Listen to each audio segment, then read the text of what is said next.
party people, welcome back to my channel. We've talked about that. I think it would be a killer one.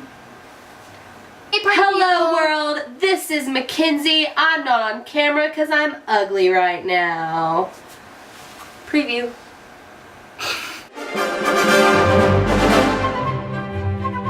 Hey everybody, so today I thought that I would tell you guys about my process and where I am in it right now and give you guys some helpful hints and tricks for whenever you guys apply and do all of your interviews. So I have been given the role for attractions. I don't know where yet. I won't know until a week before, but yeah, I'm super excited. So I was accepted on February 15th, so the day after Valentine's Day, for the fall of 2018. I sent in my application on January 23rd.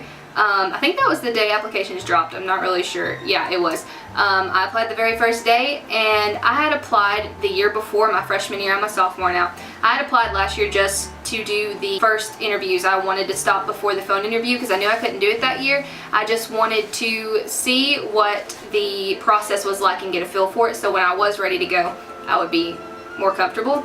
So I sent in my application, the part where you just send in like a resume kind of thing. You fill out their basic information, things like previous jobs, where you're from, your schooling. Then I submitted that and you're technically under review at that point. But for me, within 15 minutes of sending in that application, I was given the opportunity to do the web interview.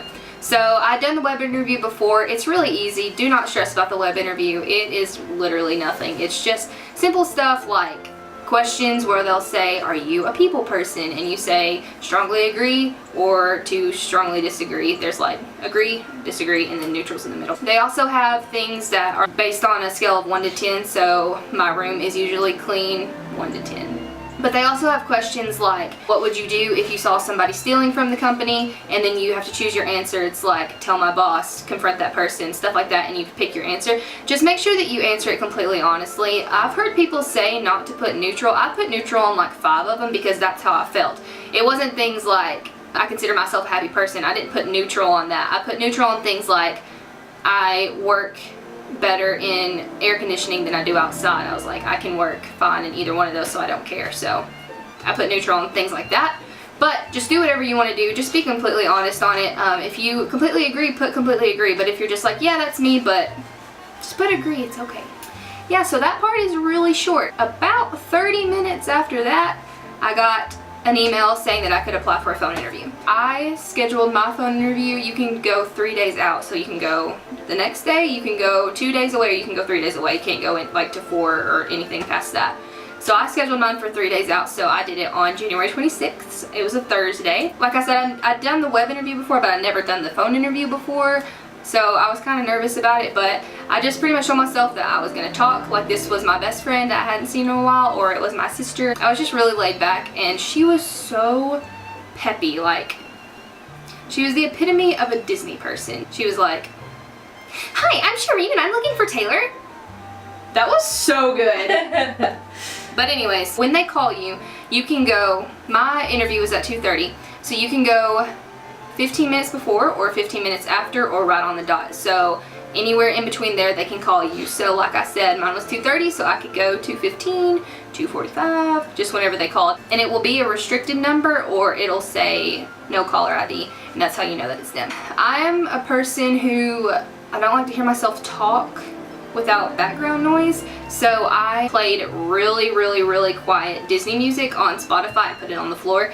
And I also didn't want her to hear me flipping through pages because I had written down questions that they might ask me and I put my answers right below them, but I didn't want her to hear me flipping through the pages as she interviewed me because I felt like that was kind of unprofessional. So I taped them all over the wall and then I sat in a chair in front of all those pictures. So here's a picture of that. I have all of my papers with me that I wrote down all the questions and my answers, and then I have the ones starred that were given to me or asked by my interviewers. And I also highlighted the section, so like basic program information, and I highlighted it so when she asked the question I could go to that section and find the answer. Another thing that I did was on all of them I wrote smile or I drew smiley faces to remind myself to smile during my interview, because you can hear them smile. You could hear that woman smile through her voice the entire conversation. She was like the happiest person I've ever talked to in my life. Her name was Shireen, or Shireen. I'm pretty sure it was Shireen. Yeah, her name was Shireen. She was super, super cute. And I think it's really important that if you are going to have your phone interview, have a notebook or a piece of paper and a pen sitting next to you, so that whenever they say, hey, is this whoever you are, you can write down their name. Whenever they say, hey, this is Shireen, I'm looking for Taylor, you can write down their name, so at the end of the phone interview you can say, hey, thanks Shireen for your time, it was great talking to you. Repeat their name, because a web-based interview, one of the questions is, whenever you talk to a person, do you use their name throughout the conversation? And it's really important for Disney to be personal and to make those type of connections and relationships with people, so remember their name. Like I said, I have some of the questions starred that I specifically had. So whenever you fill out your application, just whenever you send in your resume and all that kind of stuff, you pick your top 4 roles. I picked 4. Some people pick 3. Some people get to pick 5. I don't know how that works out. I picked 4. I picked number 1 was character attendant, attractions, Bibbidi Bobbidi Boutique, and then merchandise. So yeah, I'm just gonna give you guys some of the questions that were on my interview so that you can get an idea of how that goes, and I'll just quickly like read you a few extra ones that I've heard most other people got that I did. What they'll start out by asking you is basic information about the program and Disney as a company as a whole. So they'll start out by asking you questions like, why do you want to be in the Disney College program, or what is Disney to you? Those are the main 2 questions that you need to know an answer for.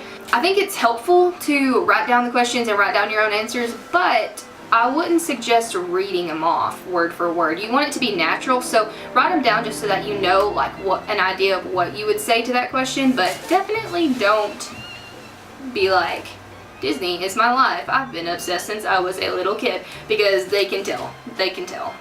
Yeah, so that was one of the main questions that she asked me. I was also asked how I would feel working in a different state, being away from my family. So I told her that I was really good with that, because I live away from my family right now in a house in a different city, so it'll be okay. They can come visit, we get free tickets. Their main question that they'll ask you is if you are willing to maintain the Disney look. So the Disney look is pretty complex. It's not hard, it's just a lot of information. Like, you can't have tattoos, you can't have piercings. You can have piercings, you just can't have past the first hole. If your hair is past your shoulders and would cover up your name tag, you have to wear it up or wear it in a braid that can't have beads, like just really specific detailed stuff, which I'd already known about, so I was like, yeah, I've looked it up, that's fine, it's not going to be hard for me at all or anything like that. And so she told me this story about this other CP that she had. It was really funny.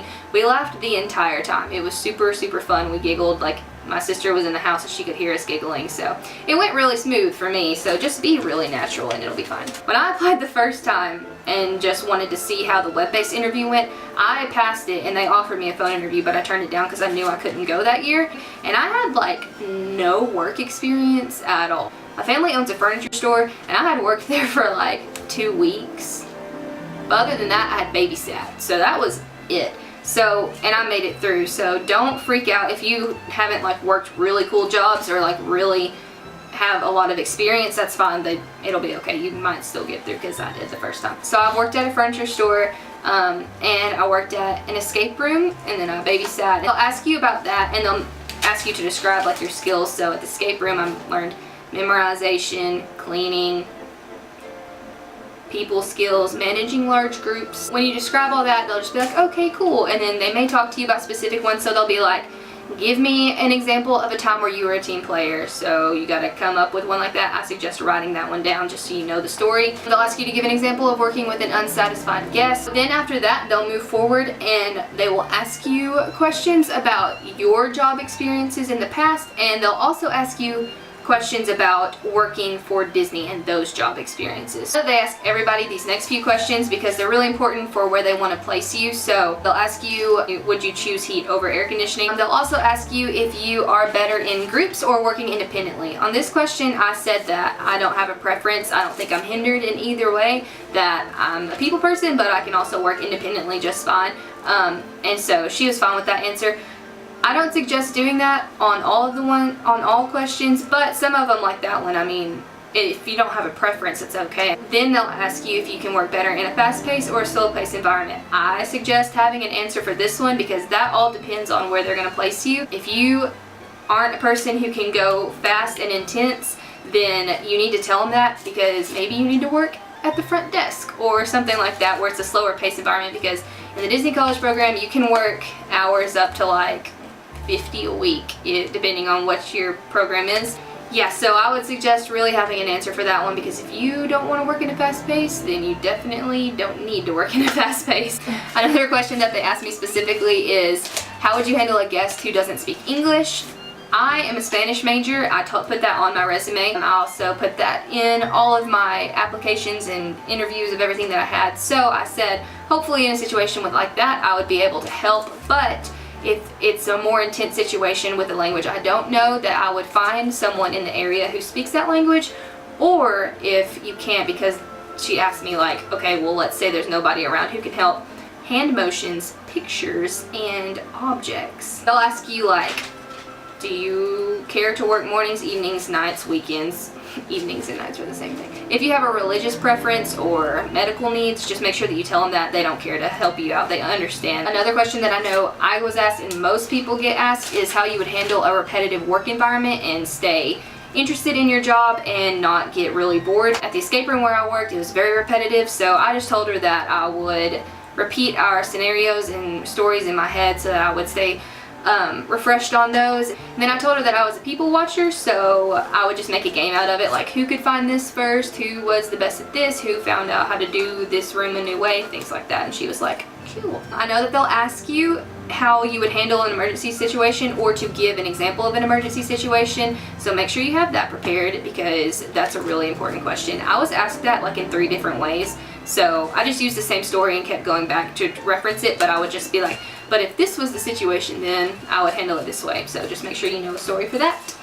After that, we moved on into talking about the roles. I know that some people are asked to repeat their top 4 roles or 5, whatever their top roles. I wasn't. She said, I'm looking at your application right now. You have this, this, and this listed. They even had things listed from my past application that I submitted from my freshman year, and I didn't even really know that I even put that stuff down. So they have it in front of them, and they may ask you to repeat it. With me, she didn't. She just said, I see that you're interested in this, let's talk about it. And I was given like 2 questions about each role that I said, so mine was very covered. Every role we talked about at least for 2 questions, and then like a few scenarios that she gave me. So the first one that we talked about was character attendant, because that was my first one. So she asked me to give a job experience that I had before, so any of them, which I said babysitting, that applies to why you think you would be good at that role because of the experience that you had. So because I had babysat and like nannied for like 13 years, that's what I said. One of the main questions that I was asked was, how would you explain to a guest telling you that, oh, Mickey's in 2 parks at once, or asking how Mickey is in 2 parks at once? So I just said, obviously, I would kindly explain to them that Mickey can't be in 2 parks at once. He just uses fairy dust or pixie dust to get around the parks really quick and move around really easily. Another one that I know that they ask people is, how would you explain to a guest why a character can't talk? So if you're meeting a fur character, obviously their mouths don't move except for like the new Mickey and stuff. So how would you explain to a guest asking why the characters can't talk, or like a little kid? One answer that I know is really common for this question that most people say is that they're saving their voice for the big performance. Pretty much everybody I've ever seen uses that answer. Another one that I really like that's not so common is that Ursula stole their voice. I like that one a lot. It's not as common and it's unique. Anything with like a villain, saying that a villain took their voice in some type of way that applies to like the Disney movie that they're from. I was asked how I would help a kid who's visiting Tigger but is too scared to go meet Tigger. What I said was I would get down with the kid on his level so that he wasn't scared, you know, like an adult towering over him. I would ask him his name and just talk to him if he was in the line about to go up. I would keep an eye on my character and make sure they were safe, but at the same time I would talk to this kid while he was in line and ask him his name and just make him really comfortable, and then tell him how excited Tigger is to meet him and that he loves big hugs, so to make sure to give him a hug.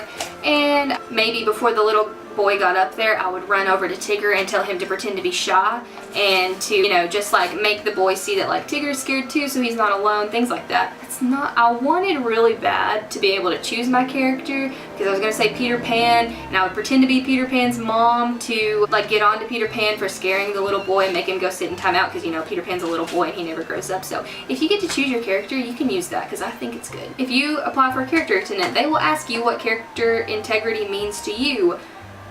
Big question. Just make sure that you throw in there that character integrity is inside the parks but also outside of the parks. You can't say that, oh, Sarah is Rapunzel. No, there's only one Rapunzel, so Sarah is friends with Rapunzel, or I get to work with Rapunzel today. Things like that. Just make sure that character integrity is both inside Disney World and outside Disney World. We then moved on to attractions, which I knew that I was going to get because I worked at the escape room, which is pretty much like running a tiny amusement park without roller coasters. We talked about this a lot more. Like I said, we covered everything really well, but we talked about attractions more so, just really quickly. She asked me how I am speaking in front of large groups. I said I'm great. At the escape room we had groups from 2 to like 40, so totally fine there. How are you with memorizing and repeating spiels or storylines back to people? Obviously that's a really big main part of working in an escape room, so I told her that that was fine. We had like 4 different rooms that I had to remember stories for and how to reset the room, things like that, so I was fine there. She asked me how I felt about operating a ride and if I had a American state license that I could produce to prove that I could drive in America, and I said yes, and then I told her that I was fine operating a ride because we have to use a lot of props, mechanical things, computer systems to run the escape rooms. And then they asked me in the attractions part, so I didn't know that this was a thing for attractions people, but it is. If I would be willing to help with parades and working the parades and doing lines and stuff like that. And I was like, yeah. And then after that we moved on to the Bibbidi Bobbidi Boutique. And again, my experience for that was, I just said babysitting. I knew that I was most qualified for attractions, so I knew that that's what I was going to be getting, and so I pretty much just stuck with the escape room throughout my entire process, but I did talk about babysitting for the Bibbidi Bobbidi Boutique. We didn't talk about this very much. She asked me how I would handle a little girl who was scared to get all of the stuff done, like her hair, makeup, and everything. I told her that, again, I would get down on her level and just talk to her about her day and ask her if she wanted me to make her look like a princess.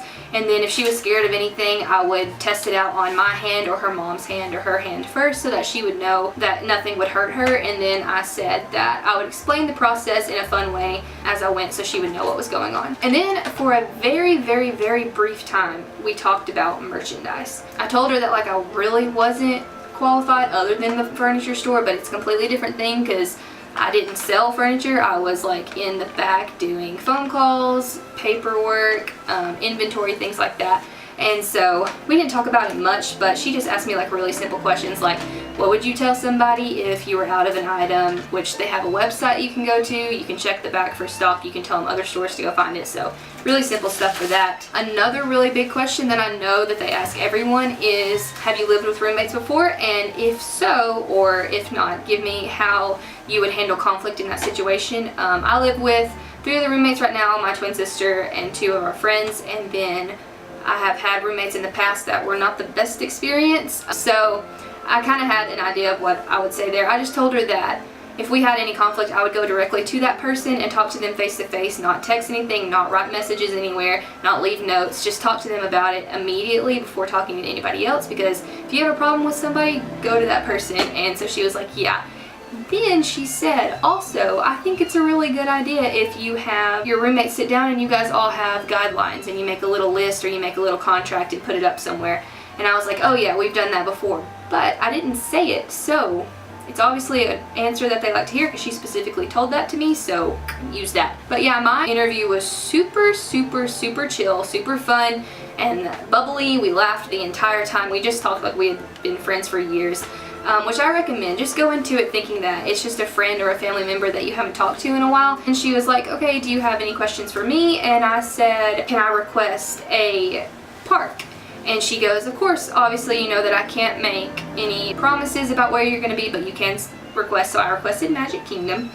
And I just asked her if she had done the program, and she did. She worked at Pinocchio's. And while we were having this conversation, she was telling me about her experience and we were talking, and then I just hear, Taylor? Taylor, have I lost you? Taylor. And I was like, you have got to be kidding me. And literally I was sitting there and the phone just goes dead. And I'm sitting there and I'm like, we were having this amazing conversation and I'm not even going to get to say thank you, Shireen. I'm not going to get to use her name. I sat there and stared at my phone for like a good full 2 minutes and I was just so depressed. I was like, this could kill me, because what if she thinks I just hung up on her? Or what if she thinks that, you know, because they say in the email, make sure you have good phone battery, make sure you're somewhere where you have good service. I was like, what if she doesn't think that I'm prepared? But then she calls me back and she's like, that was weird. I think I lost you. You did. I was really nervous about it, but she was super, super sweet. And we just picked right back up from there. She said it can be 3 to 4 weeks before you hear back, or it can be April like 13th. I'm applying in January, so I was like, I can hear in 3 weeks or I could hear in April. That's terrible. But I ended up hearing the day of the 3-week mark. I was accepted on February 15th as an attractions cast member. I'm super excited. My phone interview process was really smooth and really fun. I loved it. It was so easy. Like I said, I had mine at 2:30, so I would recommend, if you're a person who wakes up early, schedule yours early so that you don't spend the entire day worrying. When it happens, you don't want to be scared or nervous. You want to just be ready. I slept till like 12 and mine was at 2:30, so I didn't have any time to worry. I just had time to prepare and then go. But I would suggest that if you have the opportunity and you're a person who wakes up early, do it early. Yeah. So yeah, that's really all I have for you guys. So I hope this helps you guys out. This is just a really quick rundown of what it is. If you have any questions, comment below and I can answer those for you. I'll help you guys out whenever I can. But yeah, thanks for watching. Really, I need an exit. Catch you on the Mickety. No! No! I like it.